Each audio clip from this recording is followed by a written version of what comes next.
remember the late Harold Kinder, what he used to do to people that were honorary starters? He would tell them to stand back because he was afraid they would drop the flag. Remember Remember the guy from Gatorade at the Daytona 500 stood back behind Harold Kinder, and they said, go, go, go, and he about pushed Kinder out onto the racetrack trying to drop the green flag. Christopher, the man in black, to lead them down to the green flag. 200 laps. When to pit, that will help win this race. How fast can you pit? That will help win this race. And how hard do you take it into turn one? That will help win this race. The CarQuest Spring Sizzler is set to get the green flag now.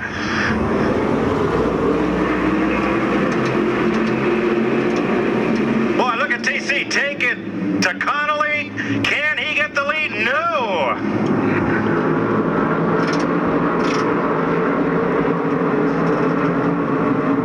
Still double file, third on back, and sliding away down to the infield and back out again. Around goes Ferrani, and he has company back there.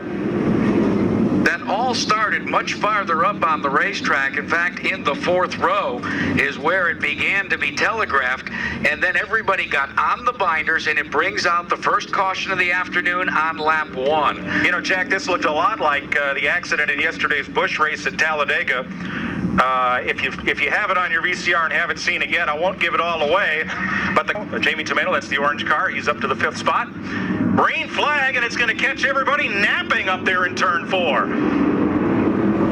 And Eddie Flemke, coming out of turn number 4, gets by several cars on that break and takes advantage of that late caution and the slow start. Good restart for that white Dayglow pink number 79 of Flemke. Meanwhile, in turn 4, it is your leader in the Mystic Missile. The Tiny Cats Dodge is leading into turn number 1. We have 6 laps in the record books as they head towards you, Mike. Tim Connolly shows the way, feels the pressure, though, from Ted Connolly. Ted Christopher, that is. He looks to the outside in turn number 3 now. Christopher dives low, takes a quick peek there. Can't get it done. He'll get back in line. They're single file off turn 4. Christopher in that black number 13. Now Jack Bateman, he's in white and red, blue number 47, 4th place car. He looked under Leedy. Here he goes, but he just doesn't have as much steam down the back straightaway as Leedy's yellow 77. Have to watch and see who has the best bite coming out. Jamie Tomato looked as if maybe he might try to follow Bateman, but thus far, Leedy has been able to stand tight in the yellow 77 in the 3rd spot. He'll feel some pressure this time off turn 2, though, Jack. As he makes his way off the corner down the back straightaway, Bateman looks low, can't get it done. Now tries the high side off turn 4. What was that sound I heard? The chrome horn on Tim Connolly from Ted Christopher.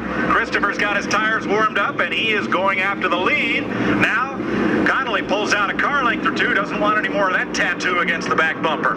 6 laps have been completed, and 9 in turn 3. Tomato, such a great story, having that opportunity to go to work for the International Race of Champions when they were first founded. He was offered the job and told you would have to quit modified racing. He said no, and actually the job went to his best friend, Ray Evernham. Where is Evernham now? Well, he's at Talladega. Tomato is at Stafford Motor Speedway, and he is currently posted in the 5th position, and he is trying to acquire 4th.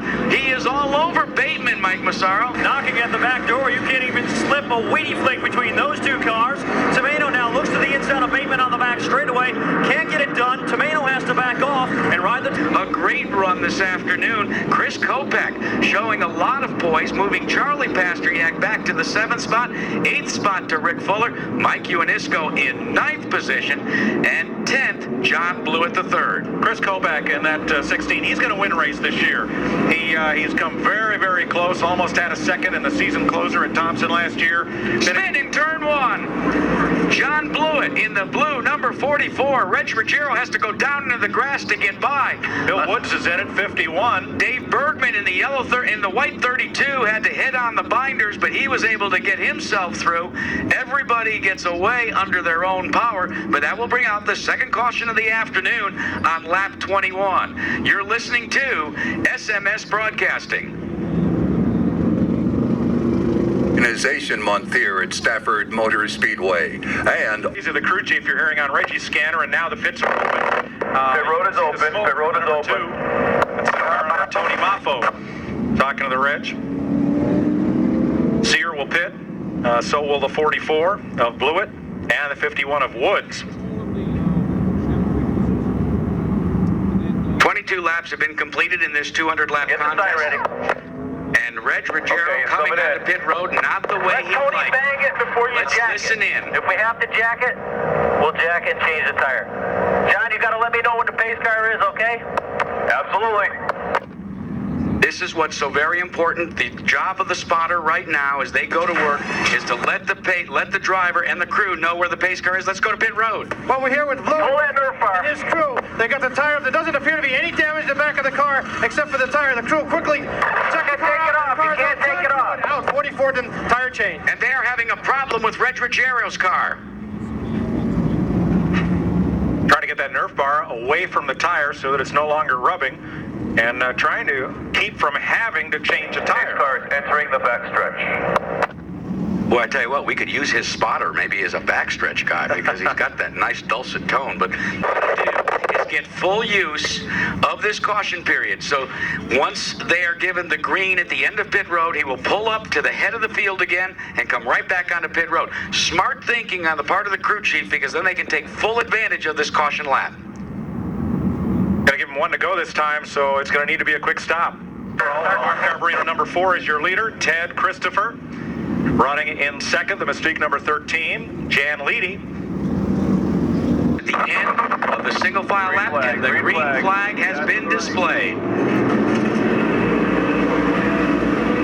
Down into turn number 1, it remains the Tidy Cat Dodge of Tim Conley leading TC in the black lucky number 13. They pulled to a 3-car length advantage over some tight racing between Jan Leedy and Jack Bateman. Where is Jamie Tomeno? Still back in that 5th spot, but not as aggressive as he was, Mike, early on. Well, again, Jack, anytime you have a caution, it's going to take you a lap or two to get the tires back up to temperature. Feel how that car is running in comparison to your competition. Turn 1, around goes Bruce Taylor. All by himself. Gets in the dirt, keeps it fired, pulls out into the race. From Jan Leedy, and now Leedy has Tomeno with him. Leedy saw the brake, went up on the high side, and part of the problem is when one guy gets by you, especially in this configuration right now, the guy directly behind him tries to sneak in as well. Tony Hirschman just lost a spot. He dropped a spot to Tony Ferrani. They're in mid-pack.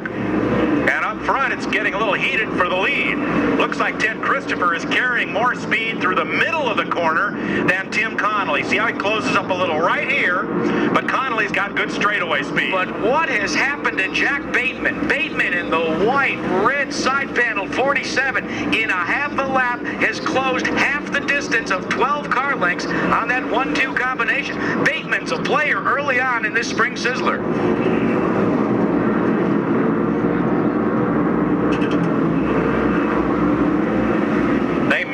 Have completely cured that tire rub on Reggie Ruggiero. We'll have a look as he comes by here. Yeah, just a whiff of smoke. Not a bad rub, nothing like before.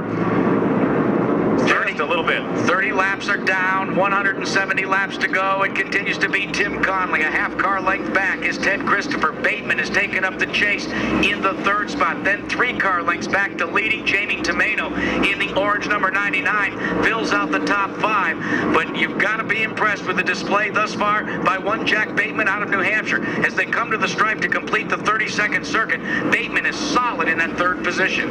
Jack's been, he's a veteran of Claremont, Monadnock Speedways. He's been racing longer than you have. And the black flag is out for Reggie Ruggiero. There is still a tire rub on the number 2. So NASCAR officials are going to call him pit side. And that's a safety move because if that Nerf bar stays rubbing on the tire, it could wear right through it and cause a crash. So they're going to have to pull it away. You could hear the disgust in Reggie Ruggiero's voice as he agreed to come in, but he did say, let me try one more lap. That's what he's going to do. Hopefully there was a caution, but I guess not. That could be the story for Reg Ruggiero. He is out early. Loose Nerf bar up against the tire, so they'll see if they can get that repaired. In the meantime, the battle is enjoined for the second position. Ted Christopher losing that spot to Jack Bateman, the veteran of Claremont and Monadnock, as you said. And Ted Christopher does not like the fact that he's been snookered. He used the chrome horn again on Bateman to let him know. Not necessarily upset. Sometimes the drivers just use it for congratulations. Boy, a lot of side-by-side racing back straightaway as Eddie Flemke in that white and day glow pink number 79 of Roger Hill continues to work his way up. Everybody, Mike Massaro, seems to have settled down now just for a moment. Things have sorted out, Jack. Single file racing on the back straightaway as you make your way down into turn number 3. You picked out a good battle, though. Eddie Flemke Jr. coming on strong in turn 3. He works the outer groove and tries to draw even with Bruce Driver. Their dirt bar to dirt bar off turn 4. Bruce Driver is a guy that came up from New Jersey and got really teased by the Stafford Motor Speedway and has had to acquire a taste for how to get around here. Right now, the taste is not as sweet as he'd like because they're coming up on Ruggiero and Flemke on the outside in the Hill Racing 79 may try to use Ruggiero as a pick on Driver for position. Those drivers work off turns 1 and off turn 2, still connected at the hip. Flemke to the outside, Driver to the inside, 3 car lengths behind Reggie Ruggiero as they make their way back to turn 3. Now Flemke able to put a nose out in front as they work off turn 4. Boy, Driver's car just lost the tail for an instant as he gathered it back up. Eddie Flemke was past him. That's all it takes. Just a moment of lack of adhesion, lack of side bite, and you're going to lose that spot. It's busy right behind Bruce Driver's black and yellow car. At 36 on the move, Jerry Marquis and Troubles going. One car slides to the infield and hangs on to it. That's the number 24 of Doug Meservey, doing a little inadvertent dirt tracking. Kept his foot in it. Now Bateman is closed out of turn number 4. Second place is about to apply the pressure on the Mystic Missile Tidy Cat Dodge. Tim Conley sees 3 lapped cars about 12 car lengths in front of him, but he looks in the mirror and all he's... Their single file broken away by about 10 car lengths from Ted Christopher. And they'll get into lap traffic now, just a little bit of traffic down in turns 1 and 2. Tim Connolly's a good money racer. He's the kind of racer that if you owned a car, you'd want to have him in it. He does not abuse the car, doesn't seem to tear it up or knock wheels off it, and doesn't really seem to run the car out of resources. You don't often see him abuse the tires or lunch a motor. He's steady, and he'll hold that thing in check until he needs all it has. One of the things Tim Conley has told me is the fact that his background as an athlete in a team sport has helped him to appreciate a little bit more just what the dynamics are for a race team. He said it's not all just about the driver. It's about being able to communicate and commiserate with all the support people, whether it's the front tire changer or the owner or the spotter himself. Well, the question right now for Tim Connolly is he setting perhaps too fast a pace? You know, he's got Jack Bateman chasing him, but they've got a half a straightaway on the rest of the field, and the big concern in this race is going to be not using up. Given a little bit of a break to Jack Bateman, they have pulled away to a sizable advantage over Ted Christopher, and you're right, even with the way they're trying to work this race traffic, Mike, there is tire conservation going underway. Well, there has to be when you have one set to put on and to use through the running of this race. You've got to be a little conservative with the tire, but Connolly wants to lead as much of this race as he can. He'd like to get that $400 Gatorade halfway money, if at all possible. A little bit of 3-wide racing out of turn 4 there. Bruce Driver was caught in the sandwich there. Around goes the 26 in turn 2. And that'll bring out a caution. Jack, I think what happened was the 26 of George Kent and the 03 of Bruce Taylor are 1 lap down. They will try to get their lap back on the restart from leader Tim Connolly in the yellow number 4. Jack Bateman's 47, the 13 of Ted Christopher, and the 77 of Jan Leedy. Jackaroo getting ready for a restart. And now we see 2 lanes, the shorter lane, lap cars on the inside. Tim Connolly comes up through the gearbox, and he gets a big break on Bateman as they come to the stride. George Kent will not get a lap back from the leader as they hit turn 2. George Kent still trying to get it back, though. Works on the rear bumper of Connolly on the back straightaway. Takes a peek to the inside, but Connolly too strong. Kent has to file in on the tire tracks of the 4 off turn 4. Now, change at the lead, but Jan Leedy works lap traffic, so does Jamie Tomeno. One lap car, the 03 of Taylor, the moving pick as the field works its way by. 79 Flemke continues to pass cars and impress. He now pulls up on the back of 36 Jerry Marquis, but Flemke, Riverside winner on the move. Bateman had a look underneath Kent, and here comes TC. Christopher's black number 13. That battle is for second and third. Christopher drops all the way down to the apron off turn number 2, trying to find a line up underneath Jack Bateman. Bateman too strong. He's got an advantage of a car length ahead of Ted Christopher. Christopher now feeling the pressure from Ruggiero off turn 4. Ruggiero trying to get back on the lead lap, has a 4-car ladder to climb to do it. Looks to the outside of Christopher, nothing there. He'll swing to the outside just to take a peek, slap it back in line. Now takes a look down low. Once again, moves to the top of the racetrack. Ruggiero able to get a wheel up alongside Ted Christopher, but has to back off at the last minute. Jack, that run off the corner does not appear to be gaining much ground. Most of the passing looks like today is going to be done going into the corner, not coming off. It indeed seems to be the case, Mike, but that is a good way to try and conserve a little bit of your tires. The concern we heard was for the right front. So you want to try and just carry it in, but not abuse the tire from the middle on the way out. 13, they'll race us clean. They'll race us clean.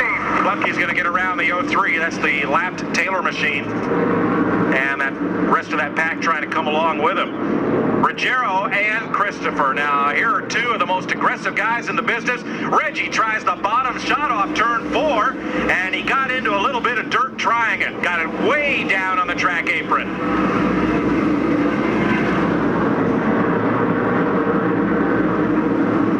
Things have settled down. 58 laps of the 200 scheduled for the CarQuest Spring Sizzler with Connolly in front. Second place belongs to Bateman. Third to Ted Christopher. Fourth position belongs to the 77, but there's a move by out of turn number 2, Mike. Ruggiero drops all the way to the bottom of the racetrack, tries to gouge his way up underneath Ted Christopher. He's trying to get his lap back again in turn 3. Ruggiero looks to the inside of Christopher, can't get it done and get back to the line. All right, Jack, the question is, Christopher's a lead lap car. Reggie is a lap down. Why not let him go? Good question. In fact, one of the things that Reg Ruggiero's up a little further in the running order, and Jack Bateman is encountering out of turn number 4 precisely the same scenario with one George Kent. Kent running just strong enough to hold Bateman at bay, Bateman bumping and grinding, and seeing the differential between he and your leader, Tim Connolly, begin to expand, and he's getting frustrated. Yeah, right now, the 26 of George Kent is leader Tim Connolly's best friend. Reggie has made the pass on Christopher, and that's good for both drivers. Reggie gets to go up and battle for his lap, and Christopher now gets to run his own race. The number 2 was a lap down. Really not gaining any ground. Oh, don't tell him. It'll just make him mad. In the meantime, problems with John Blewett and the Gulf Racing machine. A lot of liquid coming out the side of the header pipes. Generally, that means that you have had an engine expire. He's going to make it around to the pits, but that's going to be about it. Guys, you're exactly right. I just visited his crew chief. He looked at me, put his hands up in the air and said, boom, motor's gone. Boom, motor's gone. Boom, Connolly comes across the stripe to complete the 67th lap, correct me. And perhaps a bit of fluid on the Speedway. Would have come possibly from the Blewett machine. Remember, we saw him. He was well off the racing apron. But no, if you look beneath the Winston Racing Series sign, you can see the culprit that has brought out this caution period. John Paul Sear in the number 60 making like Old Faithful as he came around turns 1 and 2. That put a little fluid down, and as he did not get right off. He has not relinquished the lead, and thus far showing a lot of strength. We'll be back to talk about that, but first you're listening to SMS Broadcasting. Crews and their bright yellow fire suits are courtesy of Simpson Safety Products. I want to thank the folks at RPM. With the in the meantime, now Tim Connolly on the outside lane in that yellow car tries to get the whole shot coming out of turn number 4. He wants to get by George Kent again. Jack Bateman wants to use this restart to try and put Kent behind him as well, exiting turn 2. That task is about completed, Mike. Boy, look how well the Connolly was hooked up coming out of turn number 2. But Kent needs to get that 26 back on the lead lap. He has to pass Connolly here. And Reg Ruggiero right behind Kent on the inside of the white number 2 needs to get the lap back as well so that he can do this one more time. As we said, he is 2 laps back, and there's a little dicing and slicing going on, Mike Massaro. Ruggiero plants his line down low and is able to sweep up underneath Tim Connolly. Connolly feeling the pressure from Bateman now. Bateman drops to the inside, and a challenge for the lead off turn 4. And Tomato loses it in the front straightaway. Oh, big crash. 7, 8, 9 cars collected. Kennedy, Bergman. Dan Avery is in it. Avery is in it as well. Lenny Buller's car is in it with Tommy Cravino. Tommy the Kid Cravino. Tony Ferranti is in it, the 87, in it as well. Let's recap for you where that began to take place. It was back in turn 3, and it actually telegraphed itself, and we are now going to a red flag condition. Red flag condition. We will pull the cars onto the Manafort Mini Mile and bring them to a halt. That's car 79. Flemke will be coming from the back as we are under green, and Jack Bateman is your new leader. Bateman will show the way back to turn number 1. Tim Connolly maintaining pace. He hangs back about a car length, but he'll feel some pressure now from Ted Christopher. Christopher inches up on the rear spoiler of Connolly. Looks to the outside in turn number 3. Can't get it done. They'll get back in line. Single file off turn 4. Jack Bateman showing an incredible amount of muscle as Connolly has to contend with Christopher, fading back about 3 car lengths in the 3rd spot. The yellow 77 of Lady Black flag is being displayed to Jamie the Gentomano. Yeah, Jackie passed on the left before the start-finish line. NASCAR rule is on restarts, you have to pass to the outside before you get to the start-finish line, so he'll have to serve that penalty. The Pasteryak brothers are now being shown in the 5th and 6th position, being very uncharacteristic, but now Carl Pasteryak takes up the bit and tries to put a challenge on the inside of Lady, and he just runs out of room into turn 3. Pasteryak dove to the bottom of the racetrack, tried to find a lane down below Lady. Couldn't do it. He'll get back in line. Big Mike is showing some muscle. Mike Ioannitsko in the Arkberry 21. That white car in turn 1 working against the blue number 5 of Charlie Pasteryak. And right behind him is Rick Fuller. So things have been tightened up considerably out of turn 4. Ted Christopher took another peek on the inside of Connolly, and he tries the move down low. That classic Christopher down on the apron technique in turns 1 and 2. It didn't work. What about it in 3, Mike? Not there either. Again, he'll look to the inside, but Connolly covers the spot and has the muscle. He'll hold on to that 2nd spot off turn 4. Well, Jack Bateman is racing away, and the question for Bateman is going to be, how long can he work on those tires before he's got to come pit side? 16 laps from halfway. Remember one thing, though. Bateman is out there right now with no challenges. Lap traffic is about to be addressed maybe 4 or 5 laps from now. But right now, he's not abusing his tires. The same cannot be said for Ted Christopher and Tim Connolly. They've been working the race traffic, and they've been working on each other. Directly behind them as they go beneath the CarQuest sign in turn 3 is the yellow 77 of Leedy, the black 75, that of Pasteryak and his brother Charlie, and Ioannitsko now have taken up the hunt as well. Well, it's a different kind of race from what we may be accustomed to seeing in Stafford when more tires were available in the pit, and Charlie Pasteryak would jump up to the lead. It's now all in the hands of the pit crews. How long will they leave the driver out? One car that is getting awfully racy, though, as it comes across the stripe, the white Spear Point Universal Welding, number 21, Mike Ioannitsko, has been weaving back and forth behind the number 5 of Charlie Pasteryak. Carl Pasteryak is directly in front of his brother Charlie. Midway turns 3 and 4. The 21 goes to the outside again. Pasteryak slams the door as they come across the stripe to complete the 88th circuit. Back into turns 1 and 2, Ioannitsko trying the high line, but got just a little bit loose, had to back out of it. Lost a little bit of real estate. He'll try to reel it back in now as he inches up on the rear deck of Pasteryak in turn 3. And one, really, he just blew by Teddy Christopher. Little tire rub on Tony Ferranti there as he came by too, Jack, one of the cars that was involved in that accident earlier, and he's going to come pit side as well. 10 laps to go to the halfway mark. There have been only 2 leaders in modified until he was overtaken about 12 laps ago. Wheels are turned more than the car is arcing, and that allows another car to get underneath him. That car's the black 75, Carl Pasteryak, who set the second fastest time in qualifying yesterday, missing the fast time by 1/1000th of a second. He has gone by Teddy Christopher to move into that fourth position. Looks to me, Mike, that push is probably the result of the tires going away. It's about the right time for us to see a dramatic change, a la Dover, a la Bristol, where when the tires go away, they go away big time, and the cars start skating up and down the racetrack. Well, and Teddy's been finding a push since the start of the race, and when the car has a push, that just doesn't get any better. A car that's loose, sometimes the track will come to you. When the car has a push, it's there sometimes for the day, and that's what Ted's facing right now as the 13 continues to lose positions and hope for a caution so he can get some tires. Real quickly, I'd like to let you know that Tony Gravino on the number 3 is actually back out on the racetrack. They fixed the back of that car, replaced the spindle up a control arm, and he is actually out doing laps. Tony is actually rounding out of turn number 4, coming across the stripe. How about a call for Lenny Bowler and his crew, and also a great call for the Stafford Simpson safety crew, gingerly working with that car. They didn't damage it, and he's back out competing. He's a little slow, and hopefully he can pick up some speed and be able to stay out there for the distance. We're going to But the key here, before we get to the halfway mark, every lap he puts on the boards, it puts him ahead of 10 cars that were involved in that pileup. Right. They're not going to leave him Halfway, and all of a sudden, Tim Conley has picked up the wick just a bit. He banged into the rear bumper of Jack Bateman, had to get on the binders.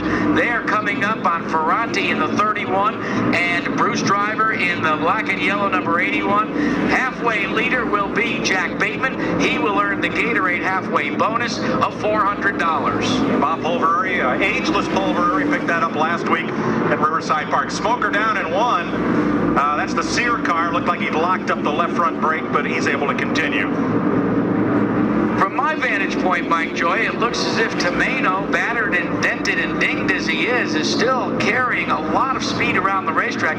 It's unfortunate that he suffered the problems that he has, because I would think he's at least one lap down, and that black flag penalty has cost him dearly. Yeah, the 99 is a fast race car today, and it's a shame Jamie and out of the race. Bateman going by, Ferranti, black flag being displayed one more time for Sear out of Milton, Vermont. If he does not adhere to the black flag shortly, they will pull his scorecard, and that has been done before. In fact, to the 31 of Mike Skinner several races back, they pulled the scorecard, and he argued with NASCAR officials. They gave him back a few laps because he said it was all a misunderstanding. He said his radio didn't work. Oh, yeah. Yeah, that big flag on the flag stand, I don't know, Yeah, sun was in his eyes. Let's reset. 104 laps have been completed. Jack Bateman is your leader. Second spot belongs to the Tiny Cat Dodge, that of Tim Conley.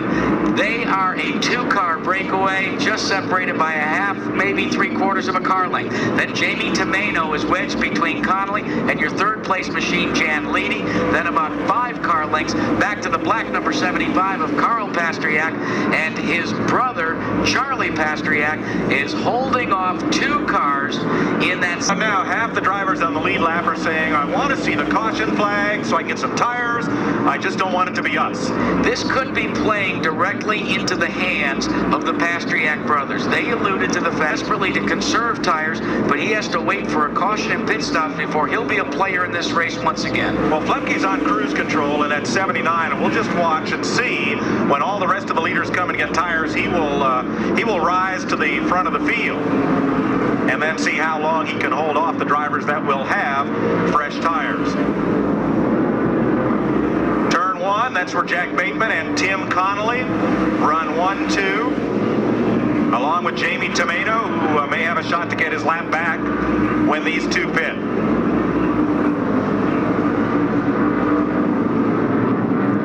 Mike Massaro, from your position, it looks as if Bateman's advantage may be going in through to the middle of the corner, and then Conley's advantage is from the middle out of the corner.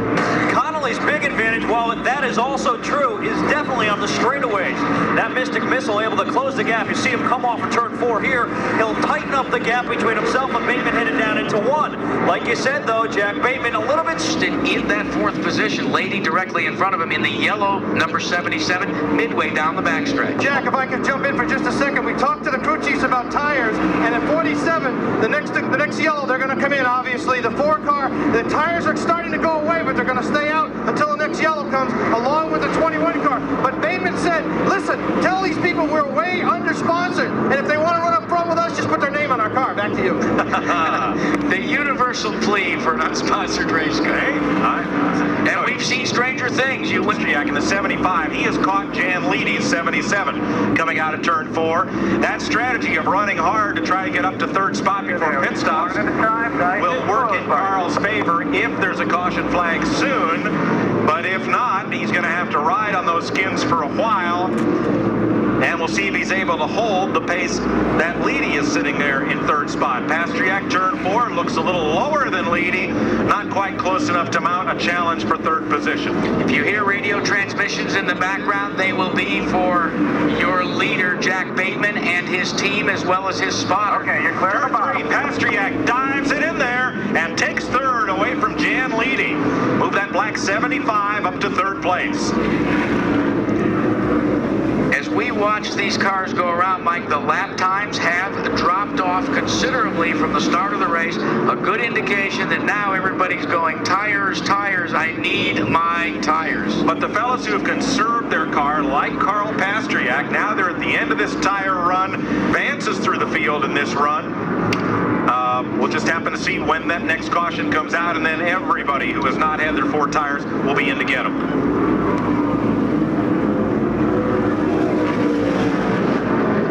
Leedy beginning to drop off just a bit here as he fades from the challenge of Pastriak, and he's in no danger of falling into the clutches of Rick Fuller, who's now picked up the 5th position.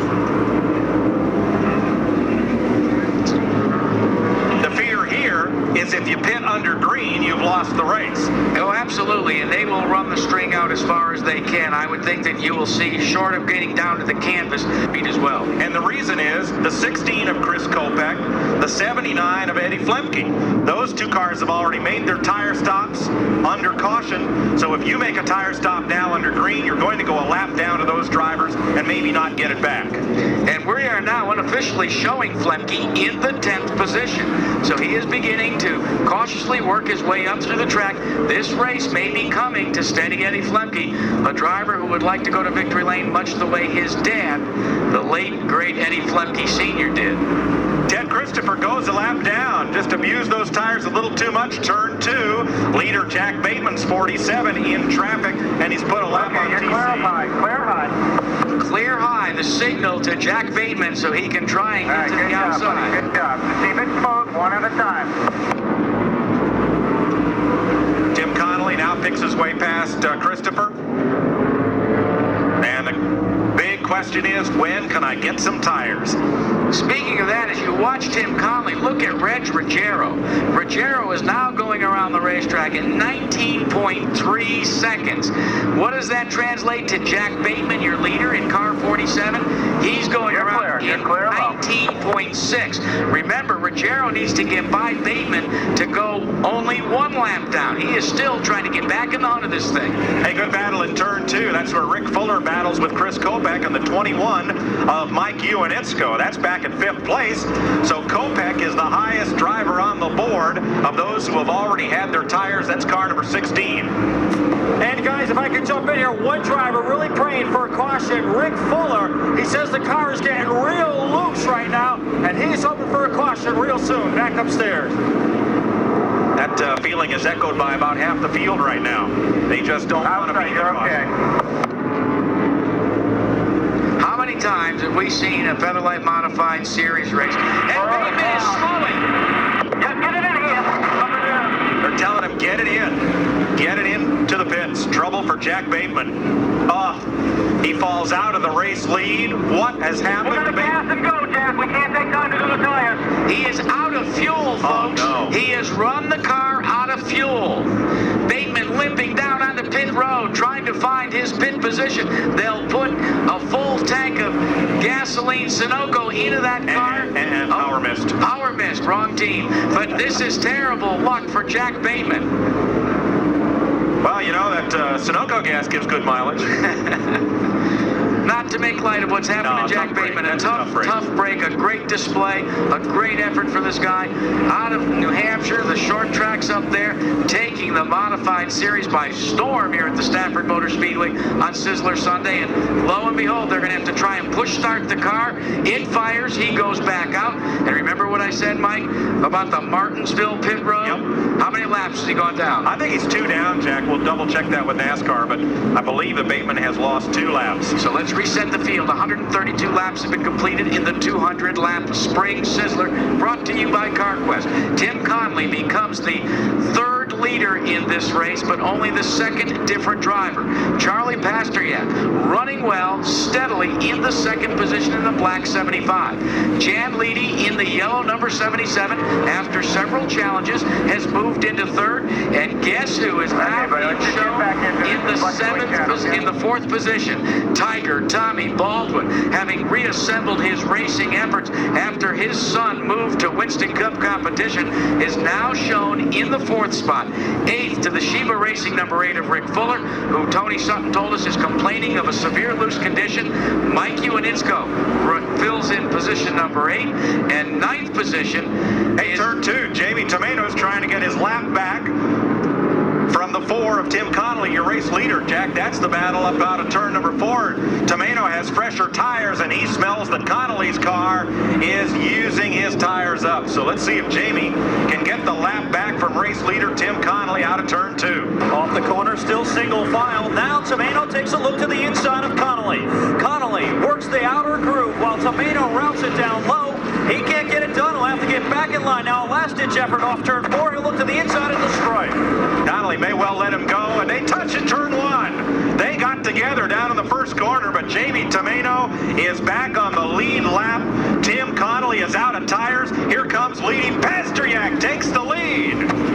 Connolly rebounding, recoiling from that challenge, has lost the lead. He is fading now in a contest for 2nd spot, goes to Lady in turn number 2.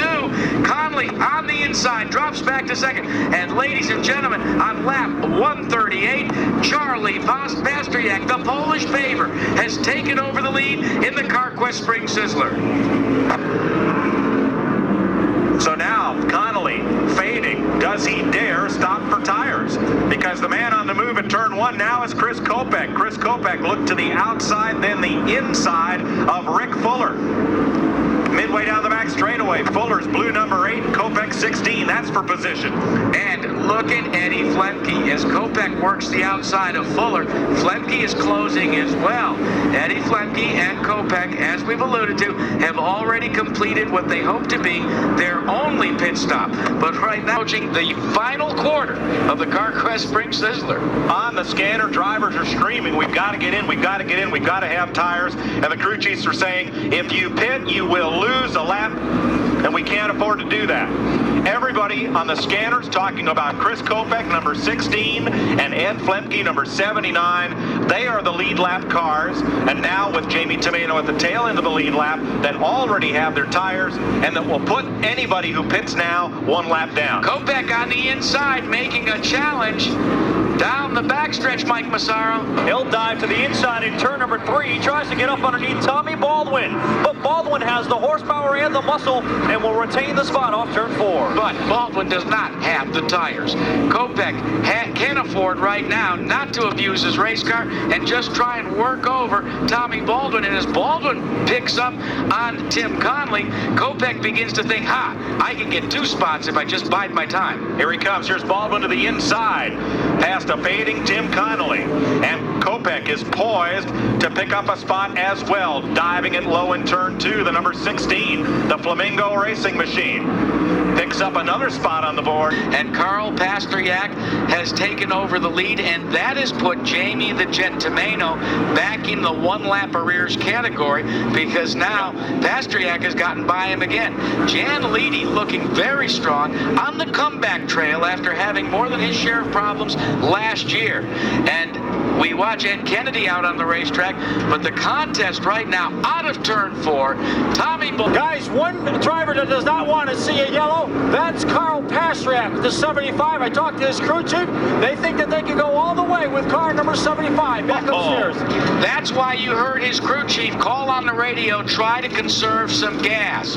It's a dicey move at 200 laps at a half-mile track for a 22-gallon fuel cell, but crazier things have been done. So Pasteryak may have shown his hand here in the CarQuest Spring Sizzler. And Eddie Flemke has just passed the yellow 77 of Jan Leedy, and that will move Ed Flemke up to 5th place.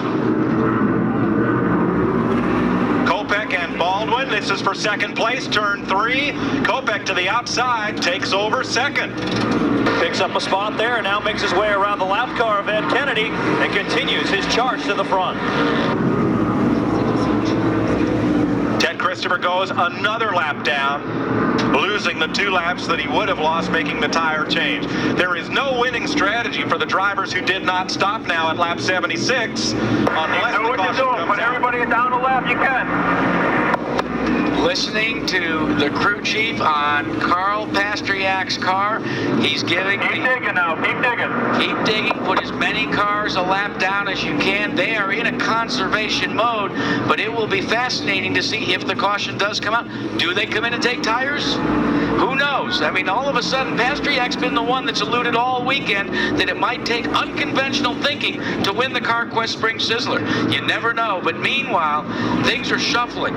16 into turn 3. He is second spot. That is Chris Kopech.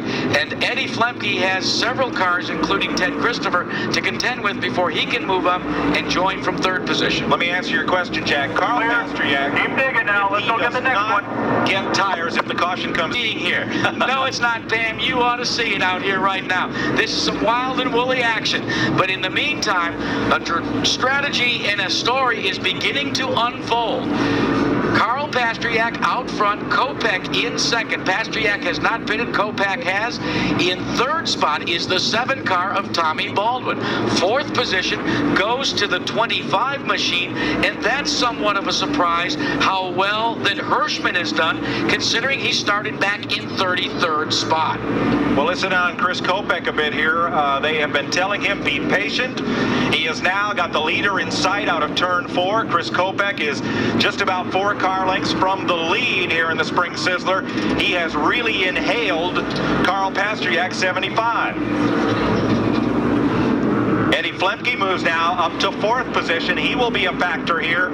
And in turn 3, Flemke is challenging Hirschman for 3rd.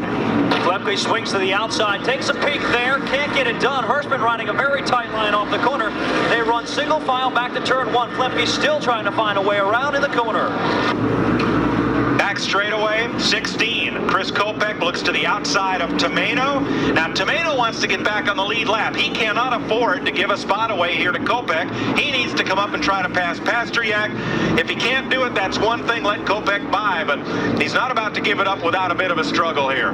But you can see also that Tomeno's strength has waned. It's almost as if Sampson has had his locks cut because Kopech is rim riding on the outside, and he is about to put Tomeno behind him in his rearview mirror. Trouble in turn in midway down the backstretch. Jack Bateman showing a great deal of smoke. You can bet right now people are saying, please, caution, please, caution. Oh no, let's see how this plays out. And instead, it's a black flag. Yep. They will try to get Bateman in. Car's a little loose coming out of the corner. And now Kopech in turn 1 is right on Pasteryak's bumper for the lead. Turn 2. Nice job, Kopech dives to the bottom, sweeps up underneath Pasteryak. Now feels the pressure from Jamie Tomeno, but Chris Kopech, your new leader in turn 3. Slow car back straightaway. Reggie Ruggiero limping onto pit lane, but still we stay green. Can they hold on for 36 more laps? Can anybody hold This made impressive gains on the tour. He's He's been so close to winning, and maybe today could be his day. Now, directly behind Kopech is the black 75. It's about, 10 or 11 car lengths. Now, that is Carl Pastriak. He's in second place, but he has got his hands full across the stripe by Tony Hirschman. Hirschman goes to the outside, Mike Massaro, and he acquires that third spot. That's the battle for second. Actually, Hirschman flashes on by Pastriak, and here comes Eddie Flemke as well. Pastriak slowing in turn number 3, and Eddie Flemke will take over the third spot while Pastriak settles in 4. Now, things could get real scary and change in a heartbeat here, folks. In turn 1, heavy race traffic for your leader, Chris Kopech. He gets by half of it right now, but beginning to close quickly is Hirschman, Mike. Hirschman does close the gap, still sits about 4 or 5 car lengths behind the leader. He'll move to the outside of Tony Ferrante, making quick work of that lap car as he sets his sights on the leader headed back to turn 1. And the leader's in heavy race traffic as well. Chris Kopech's number 16. You know who else Chris has in his corner? BB Zielinski. BB is in his 80s. He was building winning race engines, Jack, before you were born. And it's just great to see a fella here in, I believe, his middle 80s or so, being such a vibrant and active part of that race team. Reminds you of Herb Porter, who all the way into his 80s still fiddles with Indy Racing League engines, and he'll be at the Indy 500. The old farts really can get it done when they need to. What is it? Age and treachery will win out over youth and enthusiasm any day of the week. Well, maybe today will be one of these days, and maybe not, as Chris Kopech has the point and only needs to stay out there for 29 more laps, and drivers are on the scanner just screaming, we need tires. And the question now, as we run down the laps, you're getting to the point where even if a caution comes out, you've got to wonder if you come onto pit road. This is going to get real interesting, folks, with less than 30 to go. 28 laps remaining in the Spring Sizzler, brought to you by CarQuest. If the caution comes out, you have to take tires. There's just no two ways about it, because the cars that stay out may fall off of that lead group due to fuel or just from the way they're running. You're going to blow by anybody who doesn't take tires. I believe that you're going to have to pit not as much for tires, but for fuel. Yep. Fuel is going to magnifying glass. Ed Kennedy pulls off. He's going to come in and make a pit stop. He was involved in the accident earlier. And Jan Leedy may make an appearance on pit road for tires. He says they are out. They need rubber. Right now as Reggie Ruggiero flashes past Leedy. We are 25 laps to hang on and hold them. And we are about to have a battle for second position. Tony Hirschman rocketing from his 33rd start provisional starting spot, looks in his rearview mirror and sees Eddie Flemke of Southington, Connecticut. Flemke, who has already won the Pepsi 200 at Riverside Park Speedway, is now being shown. Jan Leedy almost got into him, but all some of these drivers right now. Guys, I'm on top of the toolbox talking to Ed Flemke, Georgia's crew chief. He's looking at the clock. I says, what's it look like? He's just smiling. He's just smiling. They feel it. Better get rid of that old brake car. The second place car is 2 cars behind you. All right, you hear Brad LaFontaine on the radio to Chris Kopech because the 79 of Flemke is coming. And Flemke wants to deny Kopech his first ever Tour win. And right with him is that 25. It is a 3-car battle for the lead out of turn 2. Tony Hirschman closes within just a couple of feet of the rear bumper of Chris Kopech. Down into turn number 3, Hirschman swings wide, takes a look to the high side, doesn't get it done, gets back in line and rides the tire tracks, only 2 feet behind Kopech as they flash across the stripe. As much as this race has come to Chris Kopech, likewise for Eddie Flemke, ditto for Tony Hirschman. Who would have thought that Tony Hirschman could start in 33rd position and methodically work his way to the front in a 200-lap contest? In a 300, yes. 200, question mark. Not long ago, Tim Connolly was the class of the field at the number 4. Now he has gone a lap down. At the point, turn 2, a lapped car. That was Leedy. Almost got up high and balked the leader, Kopech. Now he goes a lap down. Trouble back straight away, and Connolly goes up in smoke. Nothing on the racetrack. Everybody makes it in there okay. What is happening to Tim Connolly's number 4? Left side. Header out of the header. Or is it a tire rub? But the track is okay. 18 laps to go. Here come the leaders out of turn 4. Red, number 16 for Chris Kopech. No room. Jack, fact, it was the number 4 car lost power steering, and what's happening is some of the fluid that's leaking out is getting on the headers. And also, Kennedy's the only good tire. When they changed it, I went by and looked at it, and yeah, it is white. There's cord showing on the Hoosier. And now we do have a battle, a terrific battle for the lead, because Kopech is trying to get around Ted Christopher. He does, using the Christopher move down on the inside. Hirschman does likewise. Flemke gets by, and there will be a little bit more clear sailing now before they have to contend with Mike Uinitsko, but Uinitsko is running very slow. It's not going to take long to get him. No, these cars that are on the tires with which they started the race are relatively limping around the racetrack. 15 laps to go. And off the lead lap falls Mike Uinitsko. As they come past, he is in danger of falling off the lead lap. Excuse me. That's the next car that Kopech will run down. 14 to go. One of the most suspenseful spring sizzlers in memory. This has been a treat indeed. Smoke on the bottom. Smoke on the bottom. They're going to work past Bill Woods. Chris Kopech, starting in the 10th position, now leads the CarQuest Spring Sizzler. Hirschman, who started in the 33rd spot, runs in the 2nd spot. Eddie Flemke elected to take a provisional and started in 21st position for this race, and he is in 3rd. 4th position belongs to Carl Pasteryak. Right in front of you, right in front of you. Trouble in turn 3. Charlie Pasteryak spins all by himself, goes up in a cloud of smoke, and that will bring out the yellow here on lap 188. And that's hard to believe, but Kopech is in.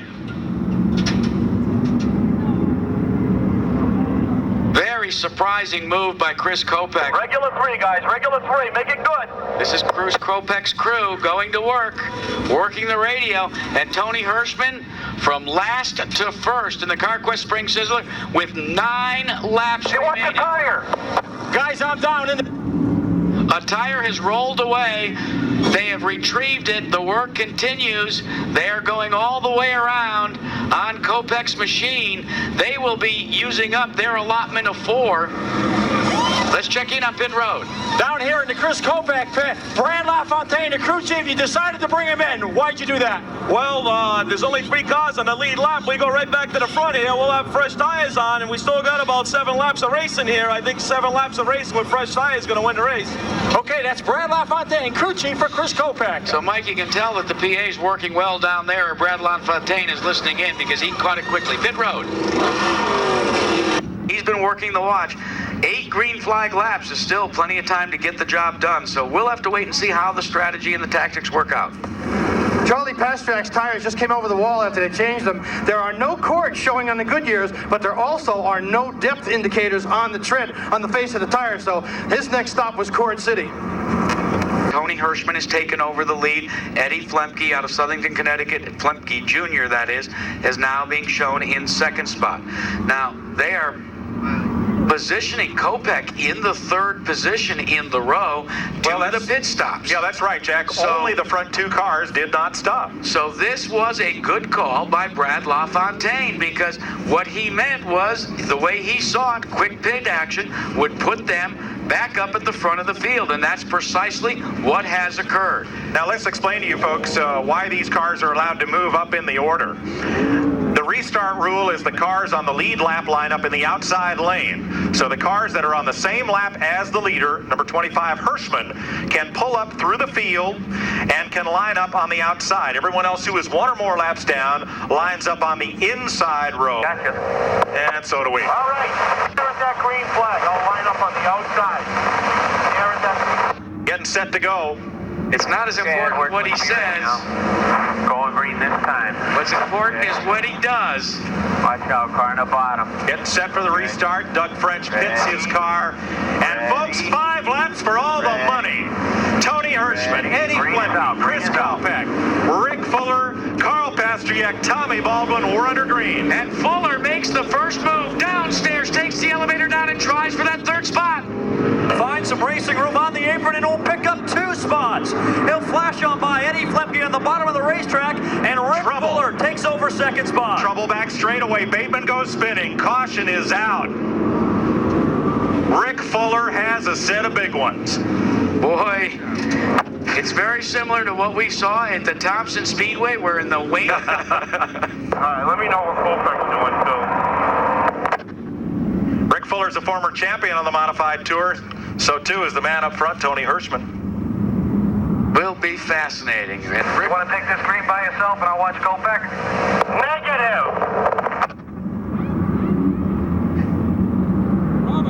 All right, folks.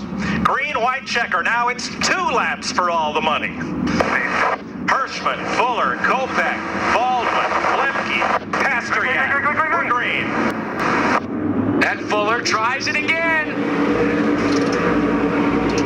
Ricky Fuller in second position, looks to the inside of Tony Hirschman as they come out of turn 2. Goes to work on the leader, tries to shake him a little bit loose off turn 2. Peaks low now, down in turn 3. Drops left side rubber all the way down to the apron. But Hirschman protecting the spot and continues to lead off turn 4. Pasternak takes 5th from Lemke. Kopech up the outside. Into turn 1. Side by side for second. Here goes Fuller. Go, go, go, go! Three-way battle off turn 2 Good to job, the good job, lead. man. Hirschman swept to the outside as Rick Fuller takes over the lead. He'll feel the pressure from Chris Kopech, but it's nothing left but the checkers for Rick Fuller. Rick Fuller comes across to take the checkered flag. Hey, Ricky, you still want something up front? I hate wasting tires. Rick Fuller does the donuts in the backstretch.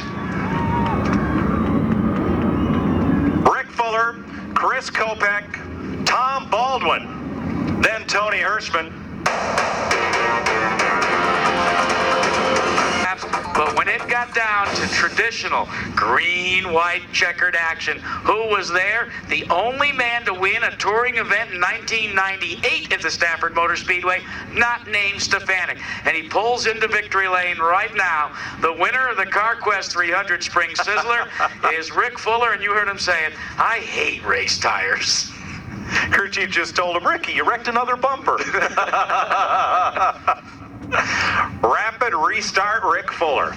Taking a moment to collect himself, actually, I think with all the dust and the dirt that he kicked up on the backstretch, needs a wet towel to be able to clean himself off. One man that is never at a loss for words is Rick Fuller. And let's go trackside now to meet Ed Green, the winner of the CarQuest Spring Sizzler. Thanks, Jack. Boy, I'll tell you what, the atmosphere down here is really tense. Rick is unbuttoned. He's got his helmet on. Ladies and gentlemen, after 200 laps of the Spring Sizzler, Rick Fuller! The traditional milk to indicate that racing is back here at Stafford. What a phenomenal job. Boy, I'll tell you what, man, you couldn't have scripted a better finish than that. That was unbelievable. Well, I'll tell you what, I'm glad I'm not paying the tire bill, because that was like $800 for what, 3 laps? So. Well, I'll tell you what, that $800 really paid off, because that bottom shot, the twice that you pulled that off, the car just glued to the bottom when you went right by. Yeah, I'll tell you what, these guys gave me a great race car. And, you know, who knew? Who knew it was going to go a million laps in between that caution and this last one? But it was just a matter of staying on the lead lap. That's all we were trying to do. Just stay on the lead lap and pray for the caution. Well, I'll tell you what, you guys, your strategy was right, your setup was right, and man, I'll tell you, you couldn't have scripted a better finish, honest. Well, I'm happy that all these people at Stafford got to see a real good show. I love racing here. Ever since they repaved it, it's just an awesome racetrack. I think it shows in our performance, and my hat's off to these guys. I mean, they just work their tails off, and they never give me a ration of crap about anything. Everything's okay. I'll tell you what, everything is okay. Ladies and gentlemen, give it up for our Spring Sizzler winner, Rick Fuller!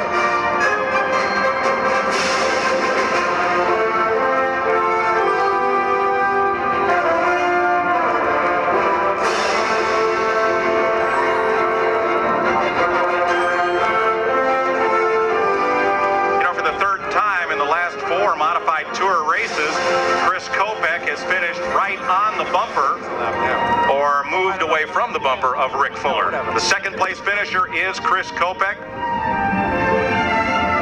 As our pit reporters make their way over. Well, we caught up with Tom Baldwin. Tom, a great run. I'll tell you what, it was a very interesting race because strategy was much more important than it has been in other races here. Well, what we did in the beginning, we're a little loose, so I figured I'd just put in overdrive and cruise and do what I had to do. You know, we waited till we put a right rear on, and then I sped through the field a little bit and got comfortable again. Then it was time to go, and I went. And some of the guys, I mean, stuff that I would never do to these guys. I've been racing with a long time, and they just made me wear out my race car. But like they say, every dog has his day. So now I got a whole list in my car. I wrote it down. This guy, that guy, the other guy.